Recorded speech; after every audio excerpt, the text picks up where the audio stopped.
Jetpur Pithadiya toll plaza local toll વધારો મામલો.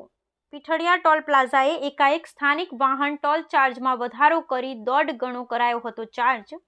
સ્થાનિક ટોલ ચાર્જ 25 રૂપિયા કરાતા Jetpur dying and printing association અને ચેમ્બર ઓફ કોમર્સ દ્વારા ભાવ વધારાનો વિરોધ કરેલ. જેતપુરની બેનામી સંસ્થા દ્વારા પીઠડિયા ટોલ પ્લાઝાએ જઈ અધિકારીને ભાવ વધારો પરત ખેંચવા ઉગ્ર રજૂઆત કરી આવેદનપત્ર આપેલ.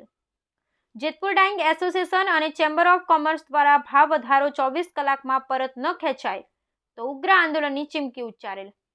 જેતપુર પીઠડિયા ટોલ પ્લાઝાના અધિકારી દ્વારા ટોલ્ડ ચાર્જ વધારો પરત ખેંચ્યો. જેતપુરના પીઠડિયા ટોલ પ્લાઝા દ્વારા લોકલ ટોલમાં ભાવ વધારો પરત ખેંચાયો. પીઠડિયા ટોલ પ્લાઝા દ્વારા ઉપરી અધિકારી સાથે વાટાઘાટ બાદ ભાવ વધારો પરત ખેંચાયો. પીઠડિયા ટોલ ગેટ પર સ્થાનિક ટોલ ચાર્જ રાબેતા મુજબ 10 રૂપિયા કરી ફરી લાગુ કરાયો. જેતપુર ડાઇંગ એસોસિએશન દ્વારા સ્થાનિક લોકલ વાહનો પીઠડિયા ટોલ પ્લાઝાએ ટોલ મુક્ત કરાવવા સાંસદને કરાશે રજૂઆત. Bureau report Hemant Shekhwa, Jetpur. આજે 2 દિવસ પહેલા Jetpur dying and printing association તેમજ ચેમ્બર ઓફ કોમર્સ દ્વારા આવેદનપત્ર આપવામાં આવ્યું હતું. ત્યારે એને 10 રૂપિયાના 25 રૂપિયા ભાવ કર્યો હતો.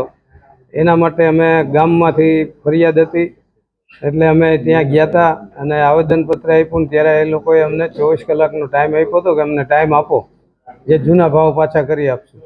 તો આજે એણે જૂના ભાવ 24 કલાકમાં કરી દીધા છે. ત્યારે અમે ગામના દરેક આગેવાનોને સાથે બોલાવી અને ટોલ નાકાના મેનેજર જીવરાજભાઈ પણ અહીંયા આવ્યા છે ત્યારે, અને ચેમ્બરના તમામ હોદ્દેદારો પણ અહીંયા છે. અને આ 10 રૂપિયા ભાવ આજથી લાગુ થશે. જેતપુર તાલુકાનું કોઈ પણ ગામ હોય એને 4 વ્હીલમાં 10 રૂપિયાનો ભાવ આપવાનો છે, નહીં કે 15 નથી આપવાના કે કોઈ વધારે આપવાના નથી. 10 રૂપિયા ભાવ આપવા એવું અહીંયા નક્કી થયું છે. અને એના ઓથોરિટી પર્સન અહીંયા આવીને અમને કહી ગયા છે અને બધાની વચ્ચે આ નક્કી થયું છે કે જે જૂનો ભાવ છે તે જ રહેશે. અને આગામી અમારી માગણી પણ હજી છે કે એ અમે કેન્દ્રના મિનિસ્ટર મનસુખભાઈ માંડવિયા સાથે બેસીને નક્કી કરવાના છીએ. કારણ કે એ પ્રશ્ન આની ઓથોરિટીનો નથી, ઉપરથી છે. એટલે અમારે 4 વ્હીલ જેતપુર તાલુકાને ફ્રી કરાવવાની અમારી હજી માંગ ઊભી છે અને એમાં અમે અડગ છીએ.